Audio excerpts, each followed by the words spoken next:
Hi guys, स्वागत है आपका आज के इस नए वीडियो में। मेरा नाम है अंकित और आप देख रहे हैं साइंसशाला।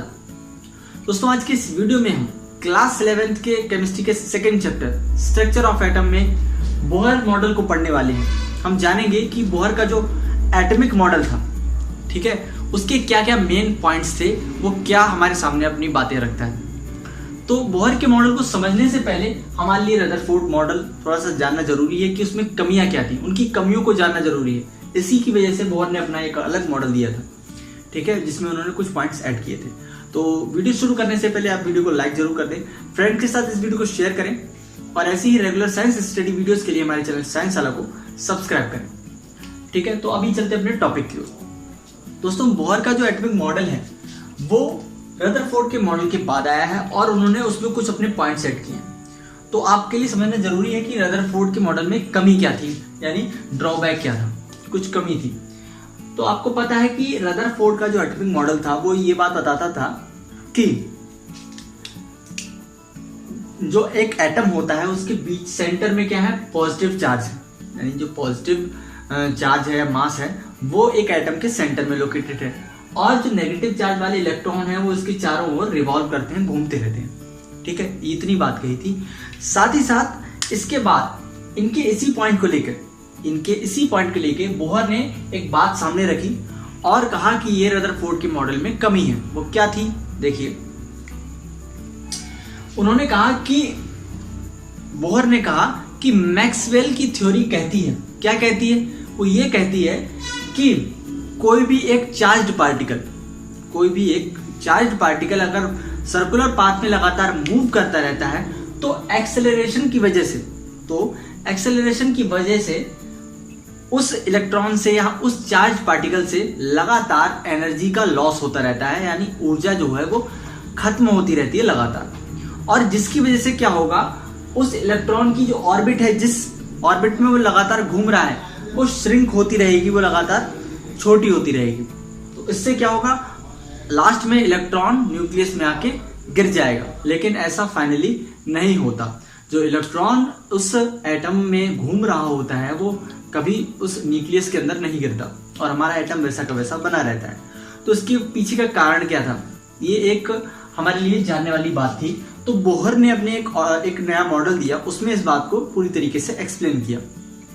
तो पहले जो इसका ड्रॉबैक था वो बोहर ने मैक्सवेल थ्योरी के साथ मिलकर बताया था, लेकिन उन्होंने इसका सोल्यूशन नहीं बता पाए थे। बाद में चल के इन्होंने इसका सोल्यूशन दिया। वो किसकी मदद से दिया, वो इन्होंने दिया प्लांक की क्वांटम थ्योरी की मदद से, ठीक है। अब आपको पता है प्लांक क्वांटम थ्योरी है, इसमें कुछ ऐसी बात कही जा रही होगी जो इस ड्रॉबैक का सोल्यूशन बताती होगी, इस ड्रॉबैक का हमारे सामने सोल्यूशन लाती होगी। तो प्लांक क्वांटम थ्योरी आप समझिए क्या है। वैसे इन चीजों पर मैं सेपरेट वीडियो बना चुका हूँ, आप आई बटन पर क्लिक करके हमारे चैनल की जो प्लेलिस्ट है उसमें आप जाकर एक पार्ट को देख सकते हैं। लेकिन मैं यहाँ पर आपको एक हिस्ट्री समझा रहा हूँ ताकि आपको ये सब कहानी समझ में आए। बहुत कम बच्चों को ये सब बातें पता होती है। तो प्लांक क्वांटम थ्योरी क्या कहती है, प्लांक क्वांटम थ्योरी कहती है कि द रेडिएंट एनर्जी अब्सॉर्ब्ड और released in the form of energy packets. कहने का मतलब ये है कि अगर हम कोई भी सब्सटेंस हो, ठीक है, आपको पता है कि हर एक सब्सटेंस छोटे छोटे मॉलिक्यूल से मिलकर बना हुआ है। तो अगर कोई भी एक सब्सटेंस हो वो या तो एनर्जी रिलीज करे या अब्सॉर्ब करे, तो वो चीज कभी भी कंटिन्यूअस मैनर में नहीं होती। कहने का मतलब ये है, अगर आपके पास एक कोई सब्सटेंस है, इसमें छोटे छोटे क्या है, मॉलिक्यूल्स हैं या एटम्स हैं या छोटे छोटे पार्टिकल्स हैं। अगर हम बोलें कि इस सब्सटेंस से एनर्जी रिलीज हो रही है तो वो कभी भी एनर्जी कंटिन्यूअस मैनर में रिलीज नहीं होगी, यानी कि ऐसा है कि एनर्जी यहाँ से लगातार इस तरीके से रेडिएट होती रहे, निकलती रहे, ऐसा नहीं होगा। या अगर हम इसे एनर्जी प्रोवाइड कराएं, सप्लाई करें, इसे दें, तो इसमें एनर्जी का जो अब्सॉर्प्शन है वो भी कंटिन्यूअस मैनर में नहीं होगा। तो इन्होंने ये कहा कि अगर हम एक कोई भी मेटल सरफेस है या हमारे पास सब्सटेंस है उस पर अगर हम रेडिएशन डालें तो मेटल या जो सरफेस है उसके साथ उस रेडिएशन का जो इंटरेक्शन है वो कंटिन्यूअस मैनर में ना होके छोटे छोटे टुकड़ों में होता है, जिसे हम क्या बोलते हैं, छोटे छोटे पैकेट्स, एनर्जी के पैकेट्स होते हैं, उन्हें क्या बोलते हैं, क्वांटा, ठीक है। और इसी को हम क्वांटाइजेशन ऑफ एनर्जी बोलते हैं, ठीक है। क्या बोल रहे हैं, क्वांटाइजेशन ऑफ एनर्जी। कहने का मतलब ये हुआ कि अगर हमारे पास कोई भी एक सब्सटेंस है तो उससे या उसमें एनर्जी का जो अब्जॉर्प्शन है या उसका जो रेडिएशन है जो निकलना है, रिलीज होना है, वो कभी भी कंटिन्यूअस मैनर में ना होके एनर्जी के छोटे छोटे पैकेट्स के रूप में होता है, जिसे हम क्वांटा बोलते हैं। ठीक है, तो इसके लिए प्लांक ने अपनी इक्वेशन E=hν इससे इन्होंने ड्राइव किया, इससे इन्होंने समझाया, जिसमें यहाँ पर जो E है वो क्या है, लाइट जो रेडिएशन है उसके छोटे कण होता है फोटोन, ठीक है, उसकी एनर्जी है, और जो न्यू है वो उस रेडिएशन की फ्रीक्वेंसी है, और h जो है यहाँ पर प्लांक कांस्टेंट है। इस तरीके से प्लांक क्वांटम थ्योरी हमारे सामने आती है, जिसकी हेल्प से बोहर ने एक नई बात कही। अब देखते हैं हम वो क्या बात थी। वो ये बात थी कि देखिए हमने यहाँ पे छोटे छोटे पॉइंट्स लिख रखे हैं, आपको समझ में आएंगे कि ये प्लांक क्वांटम थ्योरी एक्चुअली में क्या चीजें हमारे सामने लेके आई। ठीक है, तो जो पहला पॉइंट है वो ये कहता है electrons revolves around the nucleus in the certain definite path. ठीक है, तो रदरफोर्ड ने अपने एटॉमिक मॉडल में ये बात कही थी कि इलेक्ट्रॉन उस एटम के चारों ओर घूमते हैं, लेकिन ये नहीं बताया था कि कुछ फिक्स्ड ऑर्बिट्स हैं या उनके अपने खुद के निश्चित रास्ते हैं जिन पर ही केवल इलेक्ट्रॉन मिलेंगे, उसके अलावा इलेक्ट्रॉन नहीं मिलेगा। तो बोहर ने अपने जो एटॉमिक मॉडल था उसमें ये कहा था कि हाँ, रदरफोर्ड ने सही कहा, इलेक्ट्रॉन्स के चारों ओर घूमते हैं, लेकिन उनका अपना एक फिक्स्ड डेफिनेट पाथ होता है। दूसरी चीज, each orbit associated with energy. ठीक है, कहने का मतलब ये है कि जिस भी ऑर्बिट में जो इलेक्ट्रॉन प्रेजेंट होते हैं उनकी अपनी फिक्स्ड ऑर्बिट होती है, जिसे इन्होंने नाम दिया K, L, M and N। ठीक है, shell number 1, shell number 2, shell number 3, shell number 4 dot dot dot, इसी तरीके से सेल चलती रहेंगी। तो इनके अकॉर्डिंग यहाँ पर क्या है, न्यूक्लियस, इसके चारों पहली सेल, दूसरी सेल, तीसरी सेल, इस तरीके से सेल बनती रहेंगी, और हर एक सेल यानी ऑर्बिट उसकी अपनी क्या होगी, फिक्स्ड एनर्जी होगी। ठीक है, इस सेल की अलग एनर्जी, इसकी अलग एनर्जी, इसकी अलग एनर्जी, और धीरे धीरे जैसे जैसे हम सेल बढ़ाते जाएंगे हर एक सेल की उससे पहली वाले सेल से एनर्जी बढ़ती रहेगी। ठीक है, पहले की एनर्जी, फिर उससे ज़्यादा दूसरे सेल की एनर्जी, उससे ज़्यादा तीसरे सेल की एनर्जी। तो कहने का मतलब ये है each orbit associated with the energy. ठीक है, K, L, M, N। ठीक है, तीसरा पॉइंट क्या कहता है, तीसरा पॉइंट जो हमारे सामने वो ये कह रहा है कि only those energy orbits are permitted for electrons angular momentum. कह रहा है कि अगर हर एक मतलब वो ऑर्बिट जिनका एंगुलर मोमेंटम यानी MVR, वो जो एंगुलर मोमेंटम है वो NH/2π का मल्टीपल होगा, होल मल्टीपल होगा, तो उन्हीं ऑर्बिट में इलेक्ट्रॉन रह सकेगा।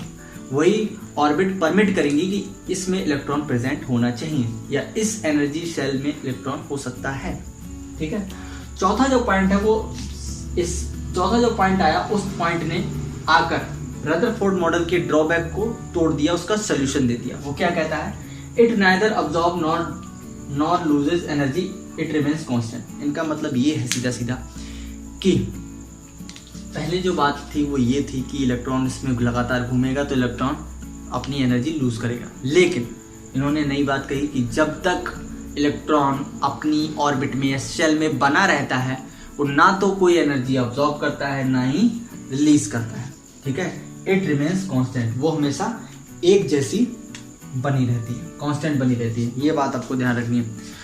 जो चौथा पॉइंट आया, फिर मैं अभी आपने ये पढ़ा कि ना तो वो एनर्जी लूज करता है और ना ही क्या करता है, ना ही अब्सॉर्ब करता है। तो फिर हम उस पर रेडिएशन डाल के इलेक्ट्रॉन को बाहर कैसे निकालते हैं। देखिए क्या होता है एक्चुअली में कि आपके पास जब एक एटम है उसमें क्या है, इलेक्ट्रॉन प्रेजेंट है, आप अगर इसे एनर्जी देंगे, एनर्जी क्या होगी, hν। ये क्या है, लाइट का कण, फोटोन। ठीक है, जब ये एनर्जी इस पर जाएगी तो एक समय में एक इलेक्ट्रॉन एक फोटोन के साथ इंटरेक्ट करेगा। एक इलेक्ट्रॉन एक फोटोन के साथ इंटरेक्ट करता है, यानी कि इसकी एनर्जी इसमें ट्रांसफर हो जाती है, और फिर ये इलेक्ट्रॉन एक सेल से दूसरी सेल में जंप कर जाता है। अपनी ये लोअर सेल है, ये दूसरी सेल हायर एनर्जी सेल होगी, उसमें क्या करेगा, जंप कर जाएगा। ठीक है, लगातार ऐसा नहीं होता कि सीधे वो बाहर निकल जाए एटम से, क्या करता है, लगातार जंप करता रहता है एक एनर्जी सेल से दूसरे एनर्जी सेल में। तो इस तरीके से हम क्या देख रहे हैं, जो एनर्जी है वो छोटे छोटे पैकेट्स के रूप में ट्रांसफर हो रही है क्वांटा के रूप में ट्रांसफर हो रही है, और इसी चीज के लिए हम क्वांटाइजेशन ऑफ एनर्जी बोलते हैं। ठीक है, क्लियर हुई बात। तो अब क्या हो जाता है, इलेक्ट्रॉन हायर एनर्जी लेवल में पहुंच गया तो कैसा हो गया, एक्साइटेड हो गया। कैसा हो गया, एक्साइटेड हो गया। ठीक है, अब इलेक्ट्रॉन एक्साइटेड हो गया तो मैंने पिछली वीडियो में बताया था कि वो कैसा हो जाएगा, अनस्टेबल हो जाएगा। तो एक अनस्टेबल इलेक्ट्रॉन जो होता है वो हमेशा स्टेबल रहने की कोशिश करता है, अपनी ग्राउंड स्टेट में रहना चाहता है। तो जो एनर्जी इसने इससे ली थी इस इलेक्ट्रॉन ने, उसको वो क्या करेगा, अपने अंदर से बाहर निकाल देगा, रेडिएट कर देगा। ठीक है, इस तरीके से बाहर निकल जाएगी। जैसी ही एनर्जी बाहर निकल जाएगी, इलेक्ट्रॉन वापस से अपनी ग्राउंड स्टेट में आ जाएगा। तो यहाँ पर लिखा हुआ है डेल्टा E बराबर E2 माइनस E1। ठीक है, ये इसका लास्ट पॉइंट है। वो ये बताता है कि E2 जो है वो हायर एनर्जी वाले सेल की, मतलब जहां पर इलेक्ट्रॉन हायर एनर्जी में था वहां पर एनर्जी उसकी इलेक्ट्रॉन की, और यहाँ पर है E1। ठीक है, तो यहाँ पर हम क्या देख रहे हैं, E2 से E1 का जो डिफरेंस है, इलेक्ट्रॉन क्या करेगा, एक्साइटेड से वापस यहाँ आएगा तो उसका जो डिफरेंस होगा वो डेल्टा E के बराबर होगा। ये बात यहाँ से साबित हो रही है कि E2 जो है हायर एनर्जी और ये है लोअर एनर्जी। ठीक है, तो ये 5 पॉइंट हमने आज जाने कि बोहर के एटॉमिक मॉडल में आते हैं, किस तरीके से ये रिलेटेड है, ये क्या कहना चाहते हैं और क्यों कहना चाहते हैं। मेन इंपॉर्टेंट बात है क्यों कहना चाहते हैं। बोहर का मॉडल सब लोग पढ़ लेते हैं, 5 पॉइंट हर कोई रट लेता है, लेकिन ये नहीं पता चलता कि ये चाहिए क्यों था। ठीक है, ये इंपॉर्टेंट बात है। तो आज की वीडियो में बस इतना ही। बोहर का मॉडल हमने पढ़ा, कल हम पढ़ेंगे इसकी जो अचीवमेंट्स हैं और ड्रॉबैक्स ऑफ बोहर मॉडल, इसको हम अगले पार्ट में कवर करेंगे। तो अगर वीडियो पसंद आए तो वीडियो को लाइक करें, और ऐसी रेगुलर साइंस स्टडी वीडियोस के लिए हमारे चैनल साइंस वाला को सब्सक्राइब करें। जल्दी हमारे 1000 सब्सक्राइबर हो जाएंगे, उसके बाद हम लाइव सेशन किया करेंगे 11th, 9th और 10th की वीडियोज़ के। तो उसके लिए आपको जल्दी से जल्दी सब्सक्राइब करना है चैनल को। ठीक है, मैं मिलूंगा हमारे अगली वीडियो में, तब तक के लिए गुड बाय।